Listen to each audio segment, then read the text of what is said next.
Selamat sore di Brokers dimanapun Anda berada. Kemarin tanggal 11 April itu belum lama, itu ya, udah beberapa saat yang lalu, mahasiswa turun ke jalan. Saya teringat 98 98 itu turun ke jalan. Kemudian terjadilah sesuatu lah di Jakarta dan berbagai kota. Nah, sore ini saya bersama dengan Presiden Mahasiswa BEM KM UMY, Mas Muhammad Ibnu. Semester berapa? Semester 8 Pak. Semester 8? Iya. Sudah selesai ya? Jurusan?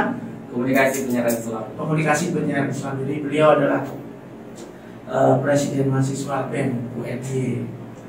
Nah, kita akan berbincang, diskusi seputar gerakan kemahasiswaan. Baik, saya tanya dulu, Mas, kemarin 11 April ikut di mana? Kalau kemarin kita 9 April. Hah? 9 April. Oh, 9 April duluan ya? 9 April. Yang di titik 0 km. Oh, 9 April titik. Bareng kawan-kawan BMCDY. Oh ya, titik 0. Apa menyuarakan apa, Mas? Kalau kemarin kita sempat menyuarakan beberapa 6 tuntutan lah terkait dengan isu ataupun isu terkini yang hadir ya. Mungkin penonton juga udah tahu lah gitu terkait dengan penundaan ataupun perpanjangan masa periode, terus juga kenaikan harga BBM, terus juga terkait dengan kelangkaan minyak goreng. Kalau isu regionalnya mungkin sekarang lagi hebohnya keliti gitu. Oh gitu ya, itu juga dibahas ya. Itu juga dibahas. Terus juga terkait dengan agraria gitu. Itu yang apa? Agraria. Oh, agraria. Apa itu? Terkait dengan pertanahan ataupun sengketa terkait dengan isu wadas kemarin. Oh, wadas. Oke. Tuntutannya apa sih, Mas, kemarin mahasiswa itu? Nah, itu bukan yang kan kalau penundaan jabatan dan segala kan sudah dikelirkan ya. Nah, sekarang yang belum apa, Mas? Oh, berarti kalau sekarang isu yang lagi mungkin beredar itu terkait dengan kelangkaan minyak goreng BBM naik terus mungkin pertama, terus juga PPN pajak penambahan nilai yang mungkin kemarin 10 jadi 11% gitu ya. Terus juga terkait dengan isu wacana listrik bakal naik juga. Oh gitu. LPG juga bakal naik. Terus juga yang baru-baru Pertalite juga bakal naik gitu. Walaupun Pertalite itu adalah subsidi gitu. Itu yang menjadi isu terkini lah gitu sekarang. Baik, Mas Ibnu, saya tuh yang pertama mau menanyakan ini kan semua berkaitan dengan kebijakan publik pemerintah. Nah, kalau dengan adanya berbagai hal yang seperti dikatakan Mas Ibnu tadi soal kenaikan berbagai komoditas pokok lah, kita anggap itu, ada isu mau naik lagi listrik dan gas. Kalau menurut Mas Ibnu itu kebijakan publik yang bagaimana menurut pandangan Mas Ibnu? Oke. Sebenarnya kalau kita melihat di era sekarang, terutama mungkin 2 tahun kita digemborkan oleh pandemi gitu, dan mungkin itu berdampak sekali buat sektor ekonomi khususnya gitu. Nah, tentu di 2 tahun kemarin dan mungkin sekarang udah merambah udah menurun terkait dengan pandemi. Tentu sekarang lagi mau meningkatkan perekonomian terkait dengan masyarakat sendiri gitu. Nah, kalau semisal hadir, kalau ada BBM naik dan mungkin bahan pokok ataupun bahan pangan naik, tentu itu berdampak sekali gitu buat masyarakat sekitar. Terutama mungkin kalau BBM pasti berdampak buat transportasi, mungkin buat ojol-ojol dan sebagainya gitu. Terus berdampak. Terus kalau misal kelangkaan minyak goreng, nah itu hal yang real itu berdampak kepada rumah tangga ataupun ya masyarakat itu sendiri gitu. Kalau misal mau goreng apa dan sebagainya, kan nggak mungkin kita ngerebus terus gitu ya. Masa Indomie rebus terus? Ya, ataupun nasa direbus terus gitu. Nah, terkait dengan hal itu tentu menjadi keprihatinan bersama gitu ketika kebijakan yang dihadirkan oleh pemerintah untuk sekarang tidak berpihak kepada masyarakat itu sendiri kan sangat disayangkan. Jadi kalau sekiranya kita boleh melihat, tentu hal-hal yang perlu diperhatikan oleh pemerintah itu sekarang yang harus kebijakan itu harus berpihak kepada masyarakat gitu. Nah, yang tadi BBM naik, pangan juga ataupun minyak goreng juga langka gitu ya. Padahal negara kita adalah negara yang mungkin punya minyak yang stok yang lumayan banyak gitu. Terutama mungkin di Riau, Pasar Riau itu kan di atas minyak, di bawah minyak gitu. Tetapi di tengah-tengahnya antri minyak tuh ya. Oh gitu ya. Antri minyak tuh. Ada sakit juga. Baik, Mas Ibnu, pertanyaan saya adalah kebijakan publik yang diambil oleh pemerintah sekarang ini itu, kemudian dengan beberapa alasan-alasan pemerintah, misalnya CPO-nya naik dari harga minyak dunia naik, kemudian terjadi karena perang di Ukraina dan Soviet dan di Rusia gitu segala macam. Kalau menurut Mas Ibnu sendiri, kebijakan pemerintah yang seperti itu gimana? Oke, mungkin hal-hal tersebut terkait dengan respon-respon yang mungkin respon pemerintah mungkin cenderung lambat gitu, terkait dengan mungkin kenaikan dan sebagainya. Kalau misal alasan-alasan itu bisa dijelaskan dan dituangkan sebelum ataupun mau menjelang kenaikan dan bisa dimusyawarahkan kepada masyarakat, mungkin bisa diterima mungkin ya. Tapi karena ini mendadak dan mungkin nggak ada kan presiden sendiri menjelaskan, dia bilang menteri-menterinya nggak memusyawarahkan terlebih dahulu kepada masyarakat dan tidak langsung kebijakan dan langsung diambil keputusan sendiri dan sebagainya. Nah mungkin itu yang mungkin menjadi persoalan gitu. Jadi persoalannya adalah bagaimana informasi persoalan ini tidak tersosialisasikan gitu ya kepada masyarakat. Kemudian mahasiswa itu tuntutannya apa? Kalau tadi yang kemarin itu, tuntutan itu, kalau misal kan kita tidak ada berbicara terkait dengan turunkan rezim hari ini gitu, nggak ada gitu. Oh nggak ngomong itu ya? Kita tidak ada gitu. Tapi bagaimana yang isu-isu yang hari ini hadir itu bisa distabilisasikan oleh pemerintah gitu. Yang tadi terkait dengan BBM naik, terus langkah minyak goreng, terus juga PPN yang naik juga, terus juga isu-isu yang mungkin bakal atau wacana terkait dengan listrik naik dan LPG juga bakal naik. Nah, itu mungkin pengawalan isu yang bakal akan mendatang gitu. Ini kan kita bahasnya terkait dengan yang akan datang gitu. Jadi kalau kemarin kan isunya gerakan mahasiswa itu yang di Jakarta itu akan katakanlah melengsarkan rezim gitu ya, katakanlah begitu gitu. Kalau dari BEM UMY ini isu itu masih merebak nggak itu? Masih diangkat nggak? Tidak, kalau kita emang tidak ada tidak mengangkat isu itu ya? Kan terkait dengan menggulingkan rezim itu enggak ya? Oke, baik.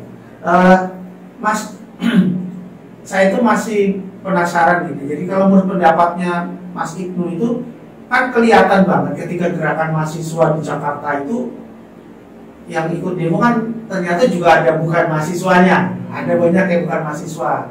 Jadi kasus-kasus pemukulan Andi Armando yang dilakukan oleh kan bukan mahasiswa yang pemukulan gitu. Nah itu kalau menurut pandangannya Mas Ibnu itu gerakan mahasiswa seperti itu kemudian ada itu dikatakan penumpang gelap atau menyalahgunakan gerakan mahasiswa atau apa Mas Ibnu? Sebenarnya kita bisa lihat dari segi bagaimana orang menggunakan terkait dengan gerakan mahasiswa itu sendiri gitu.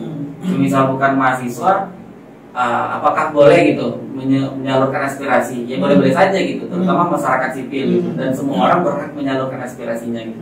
Tapi kan yang menjadi permasalahan ataupun polemik ketika menyalahgunakan terkait dengan mungkin ketika demo berusaha untuk menunggangi gerakan yang mungkin kiranya itu gerakan yang murni pure untuk menyalurkan aspirasi kepada pemerintah gitu. Nah itu yang mungkin menjadi persoalan ketika gerakan itu ditunggangi ataupun ada oknum yang mungkin kiranya berusaha masuk ke dalam sana, itu secara tidak langsung ya sangat disayangkan gitu terkait dengan hal itu gitu. Bagaimana gerakan mahasiswa yang dibangun secara kesadaran terhadap publik tiba-tiba langsung ada beberapa oknum yang mungkin muncul dan tiba-tiba menyalahgunakan terkait dengan hal itu.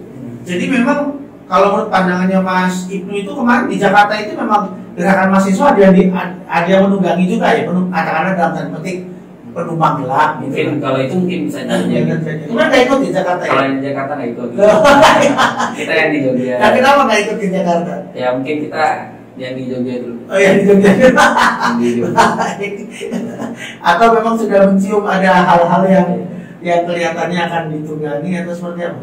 Kalau misalnya itu di gerakan Jakarta ditunggangi atau ya mungkin kalau misalnya ada yang masuk terus menyalahgunakan gerakan mungkin bisa aja gitu. Terus tiba-tiba memukul dan sebagainya. Ya, kita tentu terkait dengan anarkis dan sebagainya, mungkin kita juga sangat menyayangkan gitu juga tiba-tiba.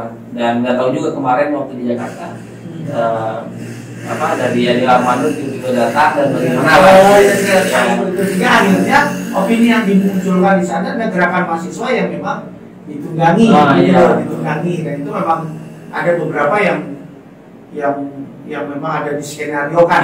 Konon katanya begitu ya. Kalau di Jogja gimana Mas? Kalau kemarin mahasiswa di Jogja. Ya, kalau alhamdulillah kemarin kita aman, mestinya lancar, dan mungkin bakal ada aksi-aksi selanjutnya untuk turun ke jalan ataupun penolakan isu terkait dengan isu yang beredar hari ini. Kalau Mas Adit dan teman-teman di BEM itu ketika akan demo gitu, ada nggak satu sistem atau cara untuk menanggulangi penumpang gelap lah, dan tanda petik penumpang gelap yang nanti menunggangi teman-teman mahasiswa yang berdemo? Itu ada nggak caranya? Suaranya kalau semisal kita buka secara luas bagaimana mahasiswa untuk turun ke jalan, sebenarnya kan kita tidak terlalu membatasi siapa yang bakal masuk ke dalam gitu. Walaupun dia mungkin pakai almen ataupun tidak gitu. Yang penting nyata untuk turun ke jalan itu yang sebenarnya harus sama-sama ataupun tujuan secara bersama lah, bagaimana kita menyuarakan terkait dengan aspirasinya gitu. Kalau isunya beda? Kalau isunya beda seperti apa? Misalnya contoh gini, aku nih, misalnya, wah mahasiswa UMY mau demo nih kan, ya udah saya dan kelompoknya ikut ke situ, tapi suara yang didemokan berbeda mungkin. Mungkin itu dalam teriakan-teriakan yel-yelnya gitu. Ayo bebaskan Malioboro, ya kan gak ada hubungannya itu dengan demo mahasiswa itu. Kalau misalnya kan seringkali terjadi itu, kemudian ada yang memancing kerusuhan dengan melempar kolom kepada aparat segala macam, itu ada nggak yang diinikan oleh teman-teman BEM itu kalau yang begitu? Ya kan sebelum kita turun ke jalan tentu kan ujung-ujung nyampe langsung ke jalan. Kita ada konsolidasi, ada pembacaan situasi, pembacaan keadaan, menyatukan pandangan. Nah di situ proses kita menyatukan baru runtutannya ataupun tuntutan yang bakal diajukan itu jelas gitu. Maksudnya mungkin ada 6 tuntutan atau 7 tuntutan, itu kesepakatan dari konsolidasi yang kita adakan gitu. Pembacaan situasi lah, bagaimana pendapat teman-teman dan bagaimana kesepakatan nanti turun ke jalan. Nah itu yang bakal menjadi satu frame bersama lah ataupun pandangan bersama gitu. Otomatis kawan-kawan yang mungkin turun ke jalan adalah hal yang itu sudah disepakati dari sebelumnya gitu. Jadi kalau ada yang di luar kesepakatan berarti penumpang gelap itu ya? Ya mungkin nggak tahu juga yang terjadi di sana ngapain gitu. Tiba-tiba mungkin langsung menyerahkan hal yang lain, kamu bertanyakan gitu bagaimana. Ya. Baik, Mas, ini topik yang selanjutnya itu saya ingin bertanya. Kan itu ada gerakan mahasiswa ya, gerakan mahasiswa itu kan yang mengatasnamakan BEM, Badan Eksekutif Mahasiswa itu kok kayaknya ada banyak ya. Bukan kayaknya, memang ada BEM SI, kemudian ada BEM Nusantara gitu. Itu sebetulnya yang membedakan itu mungkin ini juga ada ya BEM Kerakyatan ya. BEM Kerakyatan kemudian BEM SI itu. Itu apa sih Mas yang membedakan kok terjadi polarisasi, katakanlah polarisasi gerakan Badan Eksekutif Mahasiswa ya? Mungkin secara itu aliansi, aliansi itu sifatnya siapapun yang mau bergabung ya terbuka gitu, terus mungkin untuk kawan-kawan Badan Eksekutif Mahasiswa. Nah kalau misal yang berada di BMSI ya Badan Eksekutif Mahasiswa seluruh Indonesia, nah itu siapapun yang mau bergabung boleh saja gitu. Dari BEM manapun, BEM manapun boleh bergabung. Nah terus juga terkait dengan BEM Nusantara, itu siapapun yang mau bergabung ke sana juga boleh gitu. Tetapi kan itu namanya aliansi, sifatnya aliansi lah. Itu yang membedakan apanya? Maksud saya begini, apakah cara pandangnya? Karena begini, waktu kemarin di Jakarta itu kan BEM, kalau nggak salah BEM Nusantara kan jelas menolak isu, bukan menolak, tidak menaikkan isu apa itu yang dia diterima di istana. Kemudian akhirnya BEM Nusantara tidak ikut dalam aksi di Jakarta itu. Kemudian BMSI ikut. Kemudian dialihkan dari istana ke gedung DPR. Karena pertanyaan saya adalah apa yang membedakan ketika saya mau pilih BEM Nusantara atau BMSI? Mungkin secara gerakan dan sebagainya kan punya punya culture yang berbeda gitu. Dari segi mungkin contoh yang paling gampang apa Mas? Nah mungkin BMSI kan sifatnya kalau BMSI apa? Ya mengangkat isu-isu terkait dengan masyarakat dan sebagainya. Kalau BEMNUS kan saya kurang karena nggak masuk sana saya tidak tergabung dan kalau misal saya sampaikan juga tidak enak juga. Tapi ada itu. Ada BEMNUS Nusantara tentang Nusantara. Dalam pengamatannya Mas Ibnu nih, maksud saya kok ada perbedaan itu? Maksudnya ada katakanlah BEM sudah ada kerakyatan. Maksud saya, apakah saya sebagai BEM itu contoh itu bisa ikut dua-duanya, Mas? Misalnya saya bisa ikut BEM SI, terus saya ikut BEM Nusantara itu bisa? Boleh. Misalnya itu mungkin harus memilih salah satu. Harus memilih salah satu ya. Itu mungkin cara pandangnya berbeda, benar nggak? Kalau menurut saya, arah gerakannya berbeda. Mungkin terkait dengan keberpihakannya kepada masyarakat mungkin sama, gitu. Tapi mungkin isi-isi yang di dalamnya mungkin bisa saja berbeda gitu. Kalau saya kan tidak terlalu melihat. Kalau kan di mana? Di BMSI. Kalau BMSI arah gerakan ke mahasiswanya kemana? Ya, arah gerakan mahasiswanya? Ya tentu mendukung hal-hal yang memantik ataupun keberpihakannya jelas kepada masyarakat ataupun masyarakat. Terus isu-isu yang diangkat, dan sebagainya sebagai penyambung aspirasi dan penyambung lidah lah dari masyarakat, juga sebagai agen of social control yang mungkin itu sebagai peran mahasiswa. Dan ya mungkin setiap aliansi punya cara sudut pandangnya sendiri gitu. Bagaimana ya kita hadir ke sana ya kalau bisa ya harus pure untuk bagaimana gerakan mahasiswa untuk menyalurkan aspirasi dari masyarakat. Walaupun dari angle yang berbeda kali ya, mungkin itu ya, wise-nya begitu ya. Mas, sebetulnya ini proses terakhir ini, nggak terasa nih 20 menit lebih. Mas, krusial menurut pandangan jenengan sebagai mahasiswa, ini juga kurikulumnya ini juga mahasiswa semua. Menurut pandangan jenengan itu apa sih masalah krusial bangsa ini, Mas? Yang pertama tentu permasalahan bangsa ini bisa dilihat bagaimana kebijakan-kebijakan yang dihadirkan, terutama dari pemimpin ataupun pemimpin negara hari ini gitu. Bagaimana kemarin menghembuskan isu terkait dengan penundaan ataupun perpanjangan 3 periode yang sebenarnya itu jelas-jelas sudah melanggar konstitusi seperti itu. Nah, kan kita berpikir panjang gitu. Bahwasannya permasalahan hari ini masa ini sudah kekurangan di mana gitu ataupun proses terkait dengan negara kita sudah di mana gitu. Tentu menjadi pertanyaan besar maupun di masyarakat ataupun semua kalangan yang mungkin hari ini gitu. Nah, yang saya kira terkait dengan kekurangan itu ataupun menjadi yang seharusnya menjadi refleksi bersama gitu, terutama terkait dengan pemerintah hari ini, tentu secara tujuan ataupun integritas terkait dengan pemimpin hari ini gitu. Kalau semisal pemimpin itu integritas, tidak mau digoyang sana sini, tentu itu menjadi suatu hal yang sangat luar biasa gitu. Ya mungkin bisa saja gitu pemimpin hari ini kurang integritas gitu. Ataupun terkait dengan moralnya yang mungkin sebagai pemimpin bangsa gitu, yang mungkin harus keberpihakannya tentu sebagai negara demokrasi gitu, yang rakyat adalah kedaulatan tertinggi. Nah itu mungkin yang menjadi hal yang sangat krusial gitu. Bagaimana kehadiran demokrasi hari ini bukan menjadi hal yang nyata dihadirkan ke dalam kehidupan sehari-hari. Mungkin bisa saja itu menjadi seremonial semata. Nah, 5 tahun sekali gitu ya. Ketika kita mau pemilu, janji-janji ditebarkan, janji-janji disebarkan kepada masyarakat, disuruh pilih dan sebagainya. Cuma sebatas itu saja gitu. Tetapi demokrasi itu tidak ditanamkan kepada kehidupan sehari-hari mungkin. Terkait aspirasi kan salah satu demokrasi yang nyata gitu. Dan itu yang mungkin kurang pada saat ini. Aduh, luar biasa. Teman-teman sekalian, sebetulnya masih banyak yang bisa kita gali dari Mas Ibnu. Benar ya, Mas Ibnu? Ya, Mas. Tapi ada catatan penting yang saya catat di sini bahwa demokrasi itu bukan seremonial. Jadi demokrasi itu memang harus ditanamkan dalam setiap sendi kehidupan di mana rakyat menjadi hal yang penting, tujuan pokok dari pembangunan. Kelihatannya begitu ya.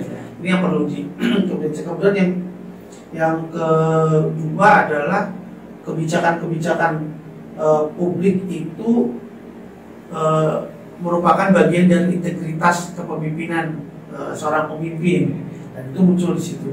Nah sekarang ini yang sedang dipertanyakan atau sedang menjadi masalah, apakah kebijakan-kebijakan publik itu berpihak pada rakyat atau tidak. Dan Dan yang terakhir, 3 catatan penting saya adalah diperlukan integritas seorang pemimpin yang betul-betul berpihak kepada rakyat. Dan ini yang masih belum jelas bagi saya adalah, masih nggak mau jawab ini masih itu adalah kenapa kok ada BMSI dan BEM Nusantara dan BEM Kerakyatan dan macam-macam. Tapi itu biarlah jadi program dari teman-teman mahasiswa. Tapi yang penting adalah gerakan apapun yang dilakukan oleh teman-teman mahasiswa selalu berujung untuk kesejahteraan dan peningkatan kesejahteraan masyarakat dari berbagai persoalan yang ada di saat ini. Kita belum ngomong soal Yogyakarta, tapi nanti kapan? Baik, mungkin bisa. Benar ya? Oke. Bagaimana mahasiswa sekarang itu kualitasnya seperti apa? Gitu kan, gitu tuh. Kita lihat kualitasnya lebih, setahun harus demo 5 kali. Baik teman-teman sekalian, sampai ketemu lagi. Salam Tim Bloggers.